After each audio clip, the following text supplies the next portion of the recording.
శ్రీలప్రభుకి. ఒకసారి ఒక వ్యక్తి బిక్కుబుక్కుమని ఏడుస్తున్నాడు అనమాట. జీవితంలో అన్నీ కోల్పోయాడు. ఏడుస్తూ ఉండగా నారద మహర్షి వచ్చారనమాట. నారద మహర్షి వచ్చి, ఏమయ్యా నువ్వు చింతిస్తున్నావు, నీ బాధకు కారణం ఏంటి అని అడగగా ఆయన అన్నారనమాట, అయ్యా నాకు జీవితంలో ఏది నేను పొందలేదు, నాకు ప్రాప్తించలేదు, నాకు మిగిలినది దుఃఖం మాత్రమే అని అన్నారనమాట. నాకు అయ్యా ఏదో ఒక తరుణోపాయాన్ని ఇవ్వండి అని అడిగాడు. అప్పుడు ఆయన, నేను నీకు 4 అక్షరాలు మాత్రమే చెప్తాను, దాన్ని నువ్వు జపించు అన్నారు. నారాయణ అనే 4 అక్షరాలు ఇచ్చాను. నేను మళ్ళీ తిరిగి వచ్చే లోపల ఈ పదాన్ని భక్తి శ్రద్ధలతో జపించాను అన్నాను. సరే అని నారద మహర్షి వెళ్ళిపోయారు. కొంతకాలం తర్వాత మళ్ళీ తిరిగి వచ్చారనమాట.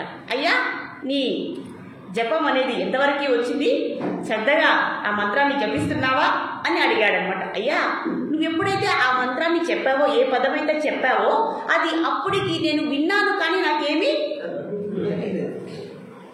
ఎందుకంటే కలియుగంలో మందభాగ్యులు, మందమతులు, అల్పాయుషులు. అయ్యా నేను చదువులేని వాడిని కాబట్టి నాకు గుర్తు పెట్టుకునేటువంటి శక్తి ఏమో లేదు, కానీ వినడానికైతే ఆ నామం చాలా చక్కగా ఉన్నది, ఇంకో ఉపాయం చెప్పరా అని అడిగాడు. సరే నీకోసం నేను ఇంకా తగ్గిస్తాను, శ్రీకృష్ణ అని ఈసారి ఈ పదాన్ని నువ్వు జపించు అనేసి మళ్ళీ నారాయణ మహర్షి వెళ్ళిపోయారు. మళ్ళీ కొంతకాలం తర్వాత వచ్చారు. అయ్యా నీ జపం ఎలా సాగుతుంది అని అడిగారు. మీరు చెప్పిన పదాన్ని నేను అసలు ఉచ్చరించలేకపోతున్నాను, గుర్తు కాదు కదా, ఇంతకుముందు పదమైనా కొంచెమైనా నారా అనే పదమన్నా నాకు గుర్తుంది, శ్రీకృష్ణ అనేది అంటే ఆయన ఉచ్చరించలేదు, నేను ఉచ్చరిస్తున్నాను ఇక్కడ, ఎందుకంటే దాంట్లో అన్నీ కూడా అచ్చులు హల్లులు అన్నీ ఉన్నాయి కదండి, నేను ఉచ్చరించలేకపోయానయ్యా, ఇంకొక ఉపాయం నాకు సెలవు ఇవ్వండి, ఇదే లాస్ట్ ఉపాయం అవ్వాలి అని చెప్పాను. అప్పుడు ఇదే లాస్ట్, నేను చెప్తున్నాను అన్నిటికంటే సులభమైంది రామ అని నీకు 2 అక్షరాలు ఇస్తున్నాను, ఈ రామ అనే అక్షరాన్ని నువ్వు జపించు అని చెప్పేసి నారద మహర్షి ఇంకా ఇంతకన్నా అంటే నేనేమీ చేయలేను అనేసి వెళ్ళిపోయారు. అప్పటి నుంచి ఆయన రామ అనేది పర్వాలేదండి, మరా అన్నా కూడా రామ అన్నా కూడా మనకి రామనామం అనేది రామ తారక నామం అనేది రామ రామ రామ రామ రామ నామ తారకం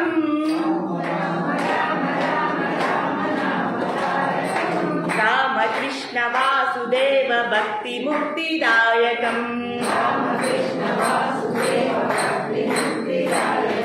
జానకీ మనోహరం సర్వలోకనాయకం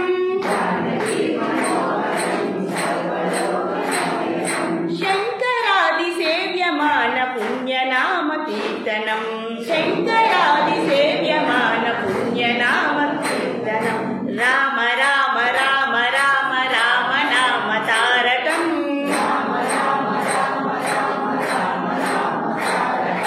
రామకృష్ణ వాసుదేవ భక్తి ముక్తిదాయకం శ్రీ రామచంద్ర భగవానికి. సో ఈ విధంగా మనము రామనామంతో, రామ తారక నామంతో మనము భగవద్గీతని మొదలు పెడదాము. ఎందుకంటే మనకు ఎంతో శక్తి కావాలి కాబట్టి ఆ శక్తి ఎలా లభిస్తుందంటే మనకు భగవంతుని నుంచినే రావాలి. మనకు కావాల్సింది చెప్పేవారికి కావాల్సింది ఏంటి, వినేవారికి కావాల్సింది ఏంటి, తప్పకుండా అర్హత అయితే ఉండాలండి. వినే వాళ్లకు శ్రద్ధ, భక్తి, గౌరవము, విశ్వాసం ఇవన్నీ లేకపోయినా నమ్మకాన్ని పెట్టుకుంటే సరిపోతుంది. నమ్మకంతో మనం విన్నామనుకోండి, మీరు ఎంత నమ్మకంతో వింటారో అంత ఫలితం అనేది మనకు లభిస్తుంది అని. మరి చెప్పే వాళ్ళ సంగతి ఏంటి, వాళ్ళకు ఉండవలసిన లక్షణాలు ఏంటి అంటే ఎన్నో గొప్ప లక్షణాలు లేకపోయినా కూడా అందరికీ కూడా శ్రద్ధగా మనం నేర్చుకున్నది ఆ సంకల్పము, ఆ మహాప్రసాదము, ఆ మహాపుణ్యము, ఆ జ్ఞానామృతం అనేది ఎదుటి వ్యక్తికి వెళ్ళిపోవాలి అనేటువంటి ఒక్క సంకల్పం ఉన్నా కూడా సరిపోతుంది అని ఇక్కడ మనకు ఎంతో సింప్లిఫై చేసి మరీ చెప్తున్నారు. కాబట్టి మనము నమ్మకాన్ని అలాగే శ్రద్ధతో భగవద్గీతను వింటే అంత సుకృతి, అంత ఫలితం అనేది మనకు లభిస్తుందని మనం మళ్ళీ తిరిగి ప్రేరణ చేసుకుంటూ ఇందులోకి వెళ్ళిపోదాం. ఈరోజు చాలా చాలా ముఖ్యమైనటువంటి శ్లోకము ఇది. 54వ శ్లోకం నుంచి ఇప్పుడు చూడండి, మనం 700 శ్లోకాలు అన్నాము, ఒక పదం చదివినా సరిపోతుంది అన్నాము. మరి ఎన్ని శ్లోకాలు చదువుకున్నాం తెలుసా మనము? 50 శ్లోకాలు. ఇప్పుడు 50 శ్లోకాలు విన్నంత పుణ్యము మనందరికీ వచ్చేసింది. అవునా కదండి? అవునా కదా? మనము వినక ముందు విన్న తర్వాత కొంచెమైనా మనలో మార్పు అనేది ఉందా? కొంచెమైనా ఆనందం అనేది మనకు లభించిందా? ప్రశాంతత అనేది లభించిందా? మనము చూసుకోవాలి. మరి ఇక్కడి నుంచి కూడా ఇంకా ఎంతో శ్రద్ధగా వెళ్ళాలి. దీనికి గొప్ప ఉదాహరణగా శ్రీ మహాత్మా గాంధీ, ఆయన మనము ఇంతకుముందు చర్చించుకున్నాము 4 గంటల సమయంలో బ్రహ్మ ముహూర్తంలో 54వ శ్లోకం నుంచి 72వ శ్లోకం వరకు ప్రతి నిత్యము చదివేవారు. అందరూ ఇలా కూర్చొని మనలాగా బ్రహ్మముహూర్తంలో 54వ శ్లోకం నుంచి 72వ శ్లోకం వరకు ఈ శ్లోకాలు దేని గురించి చెప్తున్నాయి అంటే స్థితప్రజ్ఞుడి యొక్క లక్షణాలు. So the most stable person in this world. అంటే ఇక్కడ కొంచెం చదువుకున్న వాళ్ళు వచ్చారు కాబట్టి వాళ్ళ కోసం కూడా మనం చెప్తున్నాము. ఒక స్టేబుల్ పర్సన్ ఎలా ఉంటాడు అని చెప్పడానికి, అంటే స్థిరమైన వ్యక్తి అంటే ఇప్పుడు చూడండి, నిండు కుండ అనుకోండి, అది ఒక ఖాళీ డబ్బాలో రాళ్ళు వేసేసి గలగరించామనుకోండి ఎలా ఉంటుంది? కాబట్టి నిండుకుండ అని మనం స్థితప్రజ్ఞుడి యొక్క లక్షణాల గురించి చెప్పచ్చు. అంటే స్థిరంగా ఉండేటువంటి వ్యక్తి యొక్క వ్యక్తిత్వాన్ని ఈ నిండుకుండతో పోల్చాలి. ఇప్పుడు అర్థమైంది కదండి, నిండుకుండ ఏమన్నా మనకు కావదండి, శబ్దం రాదు కదా దాంట్లో నుంచి కూడా అలాగే.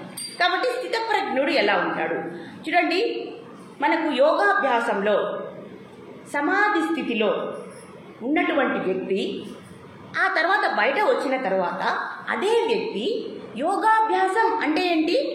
యోగంలో, ధ్యానంలో మన ఆత్మని పరమాత్మ మీద మనము కాన్సన్ట్రేట్ చేస్తే, ధ్యానిస్తే, ఆత్మతత్వంతో పరమాత్మని మనం ధ్యానం చేస్తే, ఆత్మ దృష్టిలో మనం ఉంటే దాన్ని ఏమంటారంటే సమాధి అంటారు. ఇప్పుడు మనం ధ్యానం చేస్తున్నాం కదండి, అందరూ కూడా ఏ పద్ధతి వాడుతున్నారో మీరు అందరూ కూడా. మనం ఏం చేస్తాం? మనసుని ఏం చేస్తాము? సమాధి స్థితిలోకి తీసుకెళ్తాం. దానికి తగ్గట్టుగా మనము ఒక పొజిషన్లో కూర్చుంటాం కదండి. మన మనస్సుని మనం ఎక్కడ సహస్రారంలో కానీ, అలాగే భృకుటి మధ్యలో కానీ, లేదా నాసికాగ్రంలో కానీ, లేదా హృదయ స్థానంలో కానీ మనసును పెట్టి ఏకాగ్రతతో ఎటువంటి ఆలోచన లేకుండా మనము ప్రశాంతతగా ఉండడమే ధ్యానం. అవునా కదండి? మరి ధ్యానం అనేది యోగం ఎలా అవుతుందంటే అదే స్థితిలో భగవంతుణ్ణి ధ్యానించడం. దాన్ని యోగాభ్యాసం అంటారు, బ్రహ్మయోగం అంటారు, బ్రహ్మ ప్రాప్తి అంటారు. అవునా కదండి? ఆ స్థితిలో, సమాధి స్థితిలో ఉండేటటువంటి వ్యక్తి బయట వచ్చినప్పుడు ఎలా మాట్లాడతాడు, ఎలా వ్యవహరిస్తాడు, ఎలా అతని నడత ఉంటుంది అని ఇక్కడ అర్జునుడు అడుగుతున్నాడు అనమాట. ఓ కృష్ణ, ఓ కేశవ, నువ్వు కేశిని అనేటువంటి రాక్షసుని సంహరించి మాకు ఆనందాన్ని ఇచ్చావు కదా, అవునా కదా? మరి ఈ ధ్యాన యోగలో ఈ స్థితప్రజ్ఞుడి యొక్క లక్షణాలను తెలిపి అతను ఎలా ఉంటాడో తెలిస్తే అతన్ని మేము యాజ్ ఇట్ ఈస్గా మేము అతన్ని చూసి నేర్చుకుంటాము. కాబట్టి ఆ వ్యక్తి యొక్క లక్షణాల గురించి నాకు చెప్పండి అని ఇక్కడ అర్జునుడు అడుగుతాడు. చాలా చాలా ముఖ్యమైన శ్లోకం అండి ఇది. దీన్ని మనము సాధన చేస్తే మనం కూడా ఆ స్థితిని పొందగలము. దీన్నే తురీయ స్థితి అంటారు. ఈ ధ్యాన మనమైతే సమాధి స్థితిలో ఉంటామో దాన్నే తురీయ స్థితి లేదా సూపర్ కాన్షియస్నెస్ లేదా సమాధి స్థితి అంటారు. ఆ సమాధి స్థితిలో కూడా భగవంతుని యొక్క ధ్యానం ఉంటేనే అది భక్తి యోగా అవుతుంది, లేదంటే అది ధ్యాన యోగాలోనే ఉండిపోతుంది. అవునా కదండి? అన్నిటికంటే గొప్పది భక్తి యోగా. ఎవరైతే ఆ స్థితిలో భగవంతుని ధ్యానం చేస్తారో వాళ్ళే భక్తులు అని చెప్తున్నారు.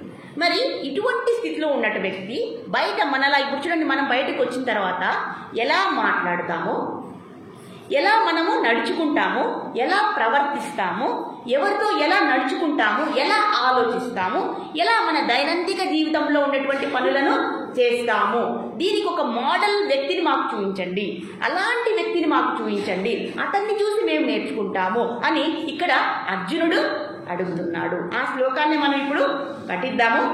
స్థితప్రజ్ఞస్య కా భాష సమాధిస్తస్య కేశవ స్థితతిః కిం ప్రభాషేత కిమాసీత వ్రజేత కిం. అయ్యా, ఆ వ్యక్తి ఎలా ఉంటాడు? అతని యొక్క ఇప్పుడు మనము ఒక వ్యక్తిని చూస్తూనే ఇతను భక్తుడా అభక్తుడా అని గుర్తించగలమా? అంటే ఇలా నామం పెట్టేసి మంచి వస్త్రాలు వేసేసి బయటికి భక్తుడిలాగా ప్రవర్తించడం, మరి ఇంటికి వెళ్ళిన తర్వాత ఎలా ఉండడము, చిర్రుగుర్రాడడం. ఎలా అంటే అలా ప్రవర్తించడం. అవునా కదండి? అప్పుడు వాళ్ళని భక్తుడని మనం అనుకుంటాము. ఇప్పుడు చాలామంది ఏం చేస్తారండి, బయటకు వచ్చిన తర్వాత మనకు 3 ప్రవర్తనలు ఉంటాయంట. బయట ఒకలాగా ఉంటాము, ఇంట్లో ఒకలాగా ఉంటాము, మరి భార్య పిల్లలకు తెలియకుండా ఇంకో విధంగా ఉంటాం. అది ఆడవారైనా మగవారైనా. అవునా కదండి? అవునా కదా? ఇలా 3 మనస్తత్వాలు మనం మెయింటైన్ చేస్తామన్నమాట. అంటే నేను చెప్పింది కదండి, ఇందులో శాస్త్రయుక్తంగా మనం ఏం మాట్లాడుకున్నా కూడా వైదికంగానే మాట్లాడుకుంటాము. ఇందులో నాకైతే తెలిసింది ఏమీ లేదు, నాకు అనుభవం కూడా లేదు, మీలాగే నేను కూడా, కానీ నేర్చుకొని వచ్చి చెప్తున్నాను, అంతకుమించి ఏం లేదు, గురువుల దగ్గర నుంచి అదేమీ లేదు ఇందులో.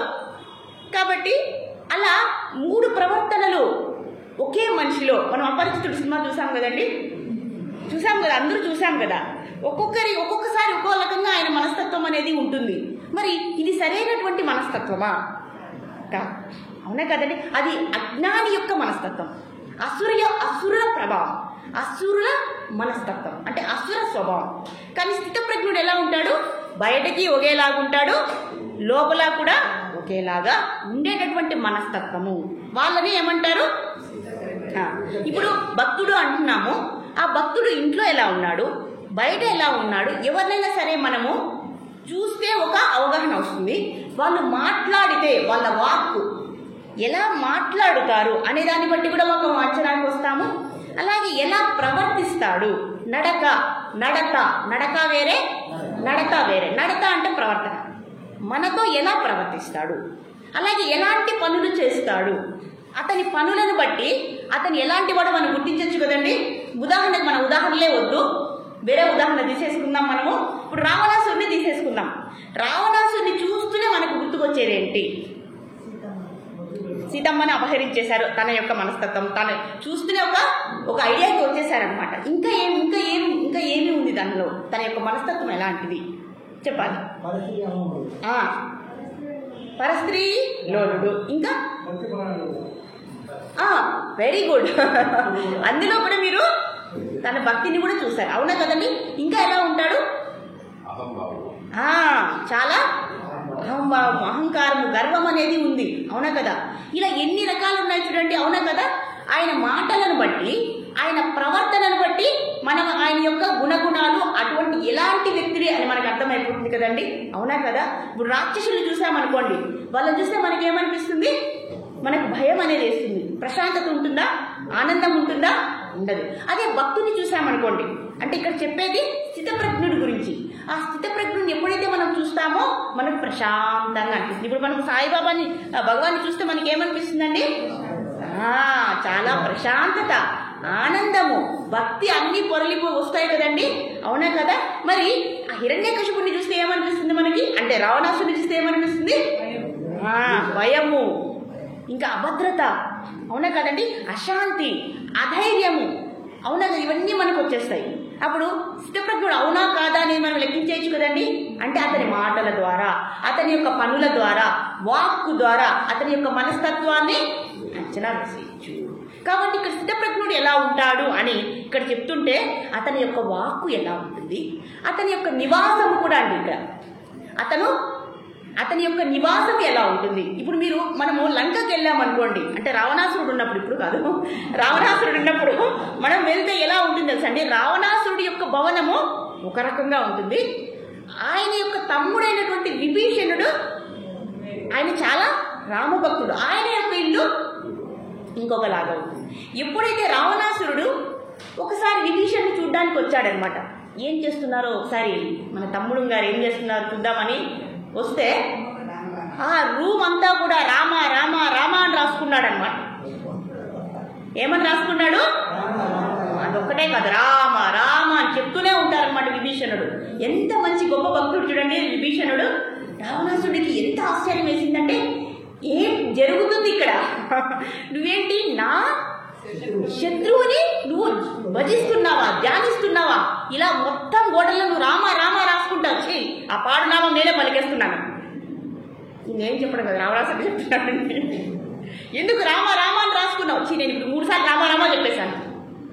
నువ్వు నా చేత కూడా రామ నామము చెప్పించేస్తున్నావు. కాబట్టి దీనికి నీకు వచ్చే శిక్ష ఏంటి తెలుసా?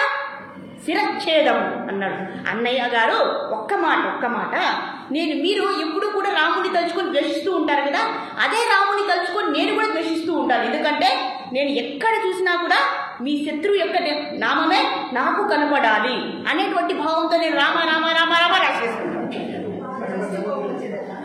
అప్పుడు రావణాసుడు ఒక ఆనందించాడండి. అబ్బా, అన్నకు తగ్గ తమ్ముడు అనిపించాం. ఎంత బాగా ప్లేట్ మార్చేశాడు చూడండి విభీషణుడు ఇక్కడ. కానీ లోపల ఏముంది? కానీ బయటికి ఎలా చెప్పారు? అసురు దగ్గర ఎలా ప్రవర్తించాలి? నేర్పరితనంగా. అదే కదా నీ యోగం అనుకున్నాం నిన్న. నేర్పరితనంగా కూడా వ్యవహరించడాన్ని యోగము అని అనుకున్నామా లేదా? అదన్నమాట. కాబట్టి అతని వాక్కు ఎలా ఉంది? స్థితప్రజ్ఞుడు. అర్జునుడు చూపించమన్నాడు. అలాంటి వ్యక్తిని నాకు చూపించండి ఓ కృష్ణ, ఓ కేశవ అంటే అతని వాక్కు ఎలా ఉంటుంది, ఎలా మాట్లాడతాడు. అలాగే అతని నివాసం అంటే ఇప్పుడు చెప్పుకున్నాం కదండి, స్థితప్రజ్ఞుడి యొక్క నివాసానికి మనం విభీషణుడు సరిపోతాడు కదండి. ఎంతసేపు ఆయన అట్లాంటి లంకలో, అంత రాక్షసమైనటువంటి ప్రవృత్తి కలిగినటువంటి ఆ పెద్ద లంకలో అదే రావణాసురుడు ఇంటికి వెళ్ళాడండి. ఎవరు? ఆంజనేయ స్వామి. ఎప్పుడైతే వెళ్ళారో మొత్తం అందరూ కూడా, ఎక్కడెక్కడ ఉండేటువంటి స్త్రీలందరూ కూడా శయనిస్తూ ఉన్నారు. అంతా రాసక్రీడల్లో మునిగిపోయారు. ఒక అసురుడికి, ఒక స్థితప్రజ్ఞుడికి, ఒక అసురుడికి, ఒక భక్తుడికి ఉన్నటువంటి తేడా మనకు అర్థమవుతుందా అండి? ఆయనేమో నామస్మరణ జపిస్తున్నారు, ఈయనేమో ఆడవాళ్ళ నామము జపిస్తున్నాడు. చూశారు కదండి. కాబట్టి ఇక్కడ మనము అందరి భక్తుల్ని కూడా ఈ స్థితప్రజ్ఞుడి యొక్క ఉదాహరణలో మనము పెట్టేయవచ్చు. కాబట్టి మనము కూడా ఇప్పుడు వాళ్ళ గురించి ఎవరో చెప్పేసుకుంటున్నాం, మనం బాగానే ఉంది. ఇప్పుడు ఎవరి గురించి మాట్లాడుతున్నారు, ఎవరి కోసం మాట్లాడుతున్నారు ఇక్కడ? కాబట్టి మనము స్థితప్రజ్ఞుడా కాదా ఇప్పుడు మనము అర్థం చేసుకోవాలి. మన మనసు ఎలాంటిది అనేది ప్రతిసారి మనం ఇంట్రోస్పెక్ట్ చేసుకోవాలి, మనం ఆత్మావలోకనం చేసుకోవాలి. ఇది ఎక్కడో జరిగేది కాదు, మనమే దాన్ని అన్వయించుకోవాలి. మనం ఎలా ఉన్నాము, ఇప్పుడు అసుర ప్రవృత్తిలో ఉన్నామా లేదా స్థితప్రజ్ఞుడి యొక్క లక్షణాలు మనకు ఉన్నాయా? మన మాటలు ఎలా ఉంటాయండి? ఇక్కడ చక్కగా ఉంటాయి, చాలా చక్కగా, ఎంతో అందంగా, ఎంత బ్యూటిఫుల్గా, ఎంతో నమ్రతగా, ఎంతో ప్రేమగా ఉంటాయండి. మరి ఇంటికి పోయినప్పుడు మనం ఎలా ఉంటామో అదే మన అసలైనటువంటి స్వరూపం. అవునా కదండి? అవునా కదా? మరి స్థితప్రజ్ఞుడి యొక్క లక్షణాలా? కాకపోయినా పర్వాలేదు, కానీ నేర్చుకుని తెలియాలి కదండి. ఫస్ట్ స్థితప్రజ్ఞుడు ఎలా ఉంటాడో ఇక్కడ భగవంతుడు చెప్తున్నారు, మన కోసమే మనం నేర్చుకుందాం అంతే. ఇందులో బాధపడాల్సిన అవసరము ఏమీ లేదు. మరి అతని నడక అలా, ఆయన ఆ స్థితప్రజ్ఞుడి యొక్క ప్రవర్తన ఎలా ఉంటుంది? ఇప్పుడు ఎలా మాట్లాడతాడండి స్థితప్రజ్ఞుడు? ఎంతో ప్రేమగా, దయగా, భక్తిగా, ఆచితూచి, ఎవరిని కూడా మాటలతో మనము బాధించకూడదు. మాటలతో బాధించినా కూడా అది కూడా పాపమే ఉంటుంది. కాబట్టి ప్రతి పనిలో, ప్రతి క్రియలో మనము జాగ్రత్తగా, ఎవరిని నొప్పించక తానవ్వక తప్పించుకున్నవాడు ధన్యుడు సుమతి, అలా మనం ఉండాలి అని ఇక్కడ చెప్తున్నారు. మరి నివాసం అంతా ఎలా ఉండాలి? ప్రశాంతంగా. మన ప్రశాంత నిలయంలో ఉన్నాం కదండి. కాబట్టి మన మనసు కూడా మరి ఉందా? మరి మనసు ఉన్నామా? ఇక్కడ వచ్చినంత వరకు ఉంటుంది, కానీ అందరికంటే మనం మేలేదండి కొద్దిగా. కానీ దీన్ని మనం ఇంటికి వెళ్ళినా కూడా ఇదే ప్రశాంతతను, ఇదే వాతావరణాన్ని, ఇదే వ్యక్తిత్వాన్ని, ఇదే ప్రవర్తనని మనము అలవాటు చేసుకోవాలి. వస్తుంది డెఫినెట్గా. సాధన చేయగా సంకల్పించుకుంటే తప్పకుండా కూడా దాన్ని సాధించవచ్చు అని మనం ముందు చెప్పుకుంటాము. అలాగే మన ప్రవర్తన కూడా అలానే ఉండాలి. మరి స్థితప్రజ్ఞుడు లేదా బ్రహ్మజ్ఞాని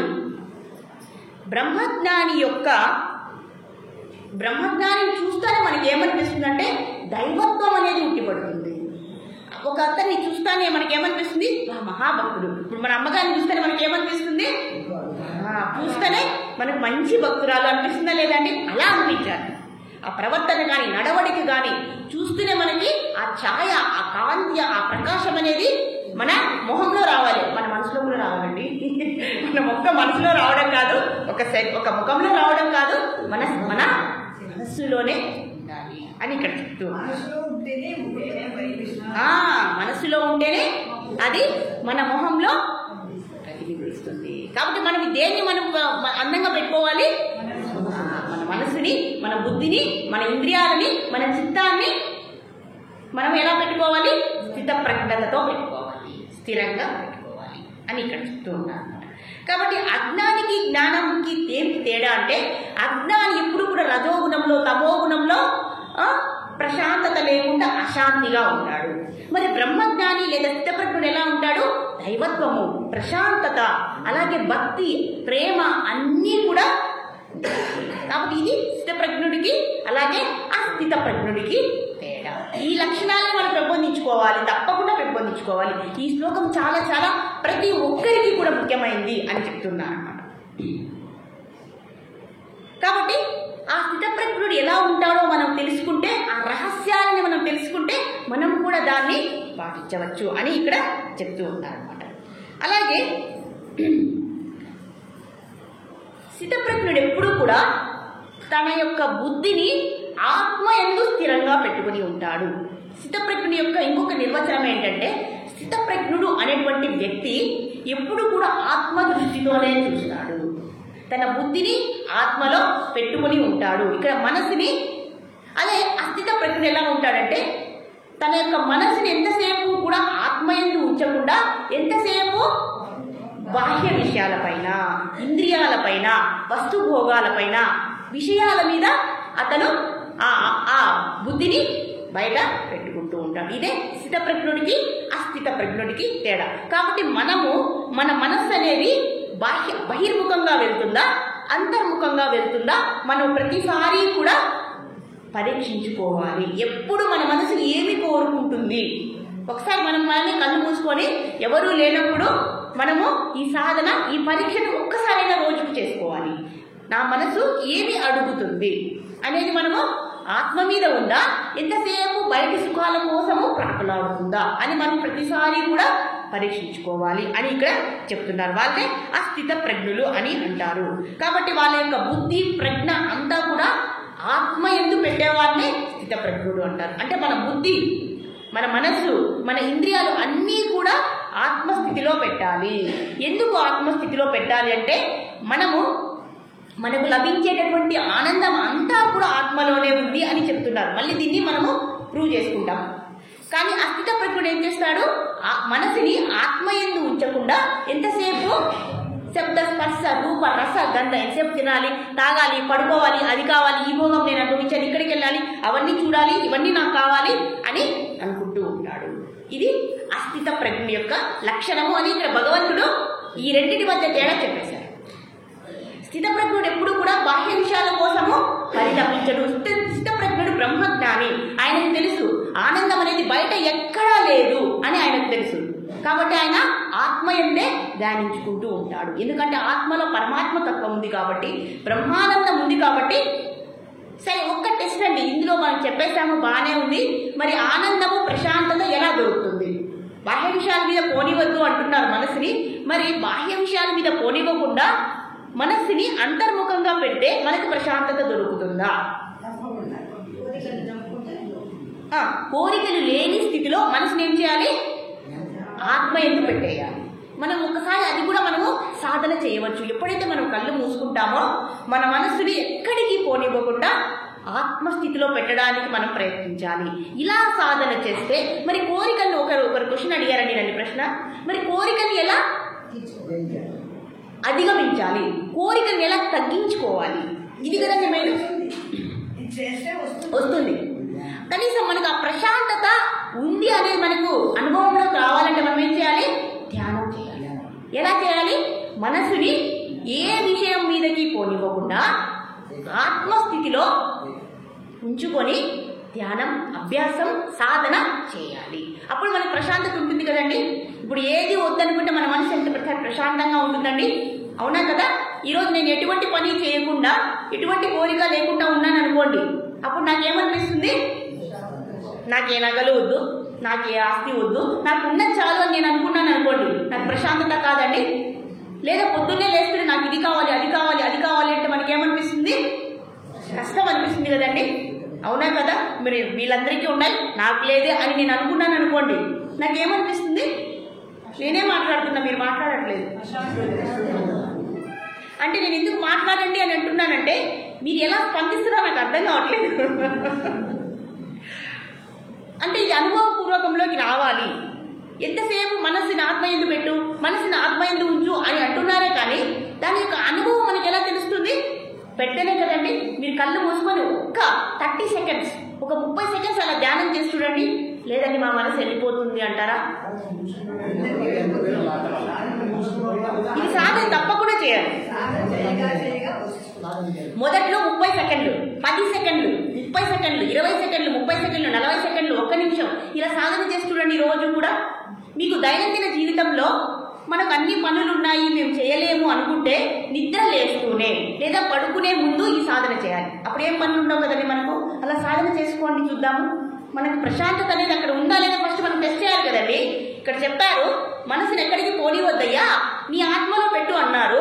అది నిజమా కదా మనం ఫస్ట్ పరీక్షించాలి కదా. నేను పరీక్షించానండి, అందుకే నేను చెప్తున్నాను. నిజమా కాదా తెలుసుకోవాలి కదా మొదటగా. ఇది నిజమా కాదా, ప్రాథమికంగా ఈ విషయం అనేది సత్యమా కాదా అనేది మనం పరీక్షించుకోవాలి. ఆ విధంగా మెల్లగా సాధన చేసిన తర్వాత క్రమక్రమంగా మనకు కోరికలు తగ్గుతూ, ఎప్పుడైతే కోరికలు తగ్గుతూ ఉంటాయో మనకు ప్రశాంతత పెరుగుతూ పోతుంది, ఆనందం కూడా పెరుగుతూ పోతుంది, మనకు అనారోగ్యం కూడా దయచేరదు, అనారోగ్యం కూడా తగ్గిపోయి ఆరోగ్యం అనేది పెరిగిపోతుంది. మన లైఫ్లో ఆరోగ్యంగా ఉన్నామంటే అంతకుమించింది ఏముందండి? ప్రశాంతత ఉంటే అంతకుమించి ఏం కావాలి? అవునా కదండి.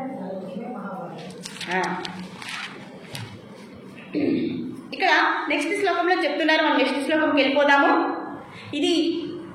ఈ శ్లోకాలు ఎలా అర్థం చేయించాలంటే మన దశకి నేను సింపుల్గా చెప్తున్నాను, ఇంకా దాన్ని ఇంకా హై లెవెల్లో అర్థం చేసుకోవాలి. కానీ ప్రాథమిక దశలో ఇంత మాత్రం తెలుసుకుంటే సరిపోతుంది. స్థితప్రజ్ఞుడు అంటే ఏంటంటే చాలా ఉంది తెలుసుకోవడం, కానీ మనకు ఈ దశలో కొద్ది వరకు నేర్చుకుందాము.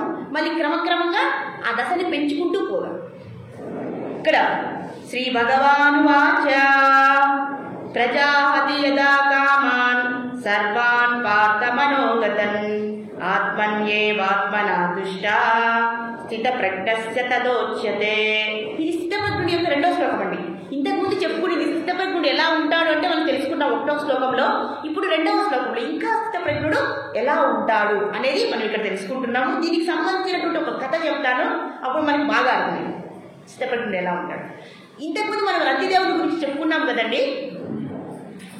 రంతిదేవుడి గురించి చెప్పినప్పుడు ఆయనకు ఎటువంటి ఆహారము లేదు, 1 నుంచి 40 రోజులు ఎటువంటి ఆహారము నీరు లేకుండా ఆయన ఉండగలిగాడు. 1వ రోజు ఆయన మనసు ఎలా ఉందో, ఎంత సంతుష్టంగా ఉన్నాడో 40వ రోజు కూడా 20వ రోజు కూడా అలానే ఉన్నాడు, 30వ రోజు కూడా అలానే ఉన్నాడు, 40వ రోజు కూడా అలాగే ఉన్నాడు. 40 రోజుల తర్వాత కూడా ఈ సుదీర్ఘ ఫాస్టింగ్, ఈ సుదీర్ఘ ఏమంటారు ఉపవాసం తర్వాత కూడా 45వ రోజు కూడా అదే స్థితిని, అదే మానసిక ప్రశాంతతని, అదే సంతుష్టంగా సంతృప్తిగా ఉన్నాడు. ఎందుకు? ఈయన ఏమనుకున్నాడు? నేను దానం చేయాలి, దానం చేస్తే భగవంతుడికి సంతోషం అవుతుంది అనేటువంటి ఒక నియమాన్ని తీసుకొని భగవంతుడిని సంతోష పెట్టాలి, అదే నా సంతోషము అని అనుకున్నాడు. కాబట్టి తన మనస్సుని అంత స్థిరంగా పెట్టుకోగలిగాడు. అవునా కదండి.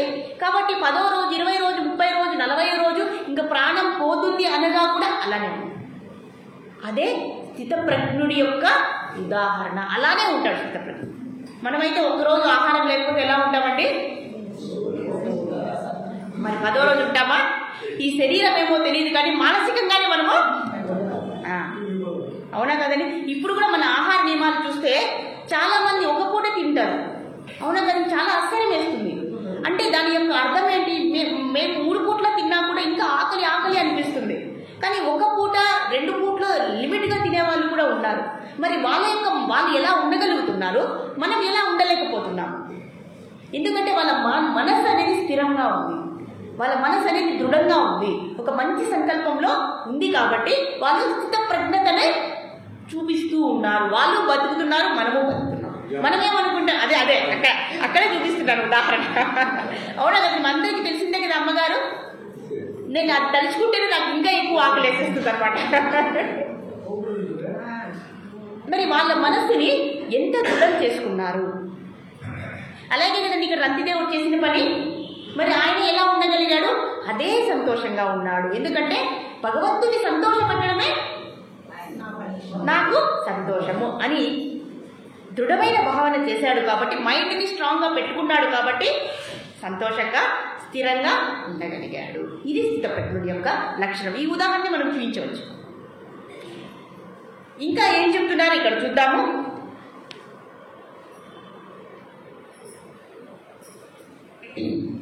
ఇక్కడ ఏం చెప్తున్నట్టు 2 సాధనలు ఇచ్చారండి. ఈ శ్లోకంలో 2 సాధనలు ఇచ్చారు. ఒక్క సాధన ఏంటంటే ప్రజాపతి యదా కామాన్ సర్వాన్. ఇప్పుడు మీరేమంటారో ఇది చెప్తే అని నేను ఆలోచిస్తూ ఉన్నాను అనమాట. ఇక్కడ 2 సాధనలు చెప్తున్నారు ఈ శ్లోకంలో. మొదటి సాధన ఏంటి అంటే నీ అన్ని కోరికల్ని వదిలే. నీ మనసులో ఎన్ని కోరికలు ఉన్నాయో అదే ప్రజాహతి. జహతి అంటే వదిలేయడము, ప్రజాహతి అంటే అన్నీ వదిలేయడం. అంటే మన మనసులో కోరికలే లేకుండా చేసేయండి. మీకు అంటే మీకు ఎన్ని కోరికలు ఉన్నాయో అన్నింటినీ కూడా వదిలేసేయండి అని అంటున్నాడు. మొదటి స్టేట్మెంట్, మొదటి వాక్యము, మొదటి ఉపదేశం ఏమంటున్నారు? మీ కోరికలన్నింటినీ కూడా ప్రజాహతి యదా కామాన్. కామాన్ అంటే కోరిక, ప్రజాహతి అంటే అన్ని కోరికల్ని వదిలేయండి అని చెప్తున్నారు. ఎవరు చెప్తున్నారు ఇక్కడ? సాక్షాత్తు ఆ కేశవుడే చెప్తున్నారు. అది ఎలా వదలాలంట? నిశ్శేషంగా వదిలేయాలి. శేషము అంటే మిగిలింది, నిశ్శేషముగా అంటే ఏమీ లేకుండా, నీ మనసులో ఎటువంటి చిన్న కోరిక లేకుండా కూడా వదిలేయాలి. ప్రజాపతి యదా కామాన్, ఇది మొదటి సాధన అని అంటున్నారు. ఏమంటారు ఈ విషయాన్ని? ఈ ఉపదేశం చేస్తున్నారు భగవంతుడు. అన్ని కోరికలు మనకు వదలడానికి సాధ్యం అవుతుందా? ఇప్పుడు మీరే చెప్పాలి. అన్ని కోరికల్ని వదలని ఎందుకు అంటున్నారు ఆయన?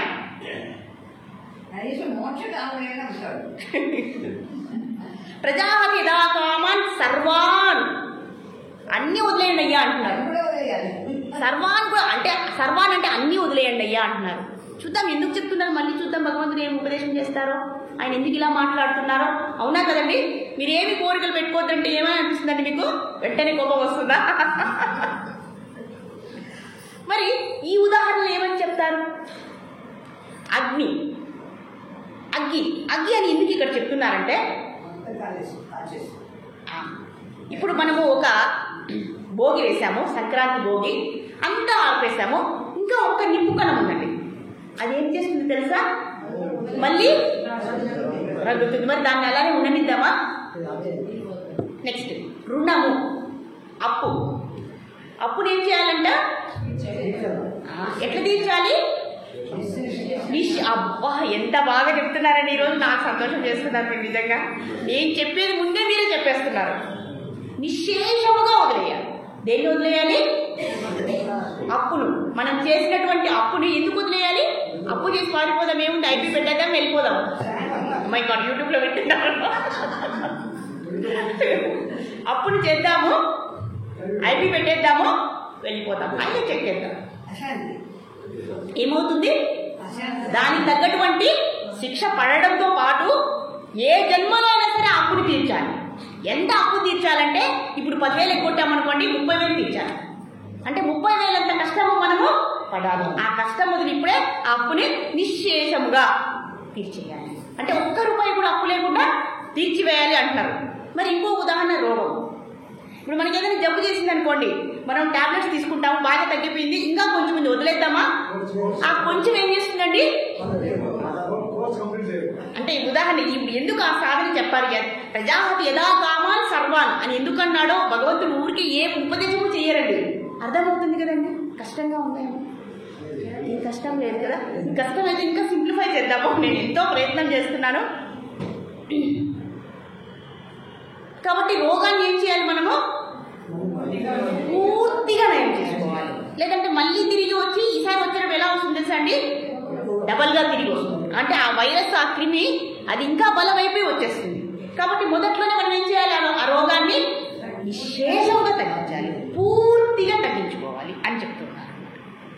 అలాగే శత్రువుని ఏం చేయాలంటే అండి, మనము శత్రువులని మనం ఉండించుకున్నామా? శత్రువులు అంటే ఉన్నారండి మనందరికీ ఎనిమిస్ ఉన్నారా? యుద్ధంలో ఏమేమి చెప్తాడు? యుద్ధ నియమం ఏంటి తెలుసా అండి? యుద్ధ నియమము శత్రు శేషము లేకుండా పోరాడాలి. ఒక్క శత్రువు మిగిలిన ఏమవుతుంది? అశ్వత్థామ ఏం చేశాడండి లాస్ట్ లో చూసారు కదా మనము. అందరూ ఓడిపోయారు, అశ్వత్థామ ఒకడు మిగిలాడు. అశ్వత్థామ ఏం చేశాడు తెలుసా? ద్రౌపది పుత్రులైనటువంటి ఉప పాండవులు 5 మందిని కూడా పట్టుకొని ఉంటే 5 తలల్ని నరికేసి తీసుకుని వెళ్ళిపోయాడు. కాబట్టి ఇక్కడ ఏం చేయాలి? శత్రువుని మనము వినాశనం చేయాలంటే సమూలంగా శత్రువులని అంటే నరికి పారేద్దాం అందరినీ కూడా. అంతర్శత్రువుని అస్సలు ఉండకూడదు, బ్యాలెన్స్ ఉండకుండా చేసుకోవాలి. మరి ఒక్కరికి మాత్రం శత్రువులు లేరండి, మరెవరు? స్వప్నమాతది అబ్బా ఎక్సలెంట్. అజాత శత్రువు. క్లాప్స్ కొట్టాలి, ఇంత బాగా ఆన్సర్ చెప్పారు. అజాత శత్రువు అంటారండి. మరి అజాత శత్రువుని ధర్మరాజుని యుధిష్ఠిర మహారాజుని ఎందుకు అన్నారండి?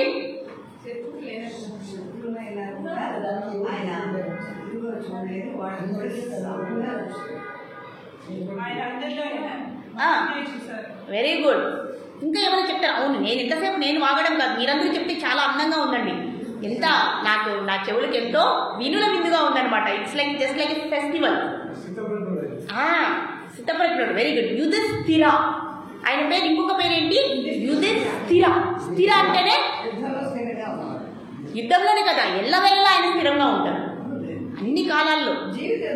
జీవిత యుద్ధంలో వెరీ గుడ్, జీవిత యుద్ధంలో స్థిరంగా ఉంటారు. అందుకే ఆయనకు అజాత శత్రువు.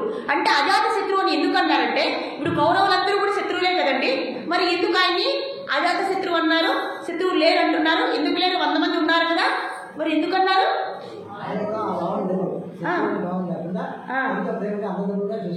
Very good. అంతేనా?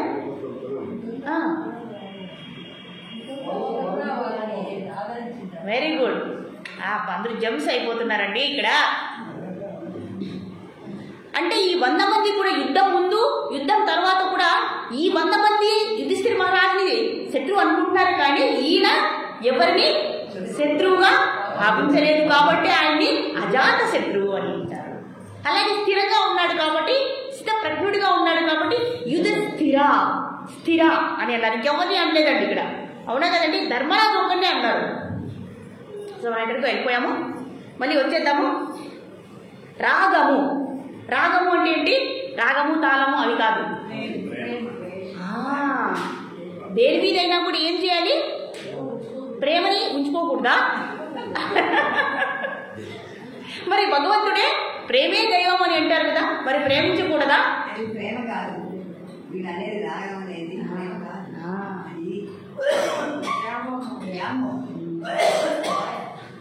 రాగము అంటే ఏంటి? మరి వ్యామోహము అంటే ఏంటి?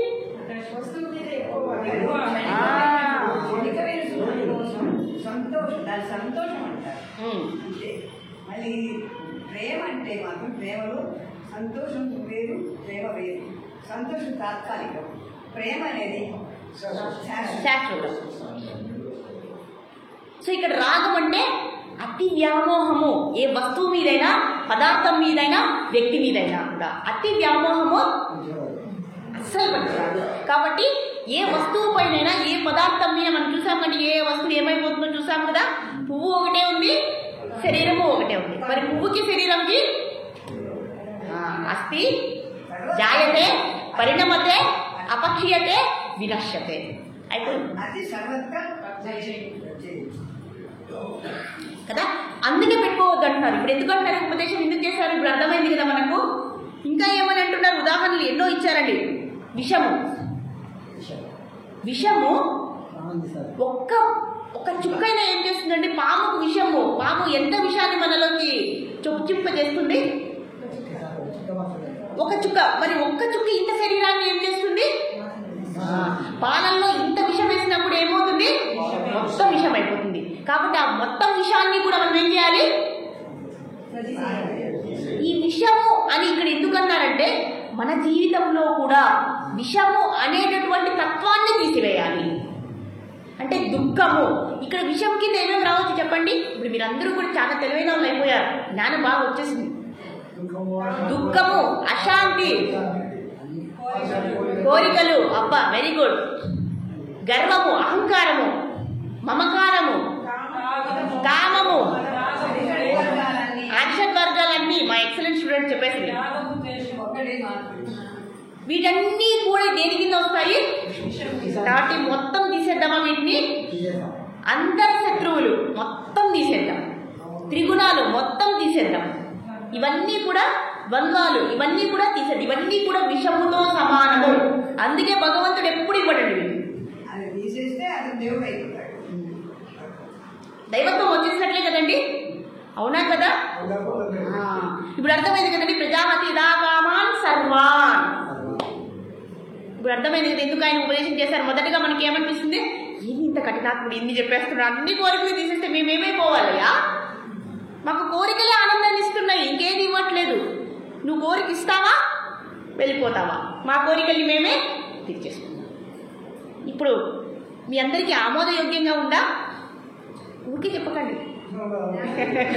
ఇంకా మొదటి సాధనకే మనకు కొంచెం అవగాహన వచ్చింది కదండి. కాబట్టి చెడు అనే ప్రతి ఒక్కటి కూడా విషముతో సమానం, కాబట్టి వాటిని సమూల్యంగా తీసివేయాలి అని ఇక్కడ భగవంతుడు చెప్తున్నారు. మరి అసంపూర్ణంగా అన్ని కోరికలను తీసేస్తారా, సంపూర్ణంగా కొన్ని కోరికలను తీసివేస్తారా? ఇది కొంచెం కష్టం, ఉదాహరణతో అర్థం చేసుకోండి. కోరికలు ఎలా తీసివేయాలి అని ఇక్కడ చెప్తున్నారు. అసంపూర్ణంగా అన్ని తీసివేస్తారా, సంపూర్ణంగా కొన్ని తీసివేస్తారా? అర్థమైందా?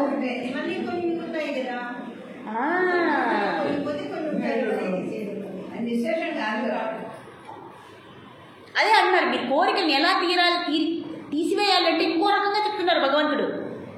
అసంపూర్ణంగా మీరు అన్ని తీసేశారనుకోండి అది వృధా, సంపూర్ణంగా కొన్ని తీసేశారనుకోండి అది కూడా వృధా, అది ఫలించదు అని చెప్తూ ఉన్నారు.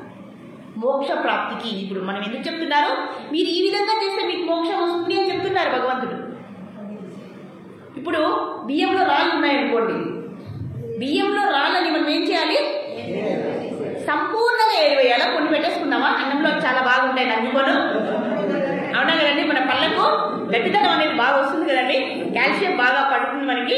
అలాగే మట్టిలో కూడా ఎన్నో ఖనిజ లవణాలు ఉంటాయి కాబట్టి తినేద్దామా. అలాగే పార్కులు, ఒక పార్క్ ఉంది, దాంట్లో కలుపు మొక్క అన్ని చాలా రోజా పూలు ఉన్నాయి, దాంట్లో కలుపు మొక్కలు కూడా ఉన్నాయండి. కాబట్టి కలుపు మొక్కల్ని మనము అసంపూర్ణంగా తీసివేస్తామా అంటే, ఒక కలుపు మొక్క ఉందనుకోండి దాన్ని సగం ఇచ్చేసి అడ్వారేసి సగం అలానే పెట్టేద్దామా. అలా 10 కలుపు మొక్కలు ఉన్నాయనుకోండి, ఒక్కొక్క దాన్ని సగం తీసేసి పారేద్దామా, సగాన్ని అక్కడే పెట్టేసుకుందామా, ఏమైనా ప్రయోజనం ఉందా? మళ్ళీ ఆ కలుపు మొక్కలు ఏం చేస్తాయి? అదే కదండి భగవంతుడు. చూడండి మనం ఎంత బాగా ఆయన్ని, నేనైతే తిట్టుకున్నానండి భగవంతుడిని, ఇంటిని చూపిస్తున్నాం, మేము ఎలా దీన్ని తీసుకోవాలి, మా జీవితంలో ఆచరించాలి అని ఆలోచించగా ఈ విధంగా భగవంతుడు అర్థం చేసుకున్నాడు. మన పూజా గారు వచ్చేసి ఐ థింక్ ఇట్స్ టైం అయిపోయింది. సో ఈ క్లాస్ని రేపు మనం కంటిన్యూ చేసుకుందామా? సో ఈరోజు ఇంతటితో చాలు. మొదటి సాధనకే మనకు బాగా కొంచెం అర్థమైంది, మనకు ధైర్యం వస్తుంది ఇప్పుడు, అవునా కదండి. భయం నుంచి కొంచెం ధైర్యం వచ్చింది. సో ఇదే విధంగా ఈ భగవంతుడి యొక్క కృపతో మనం అన్ని కూడా మిగతా సాధనలన్నీ కూడా పరిపూర్ణంగా అర్థం చేసుకొని అవన్నీ కూడా మనము మోక్ష ప్రాప్తికి సహాయపడే విధంగా మనం అర్థం చేసుకునే విధంగా ఆ శక్తిని, సామర్థ్యాన్ని ఆ భగవంతుడు మనకి ఇవ్వాలని ప్రార్థిస్తూ, హరే కృష్ణ కృష్ణ కృష్ణ హరే హరే, హరే రామ రామ రామ హరే హరే.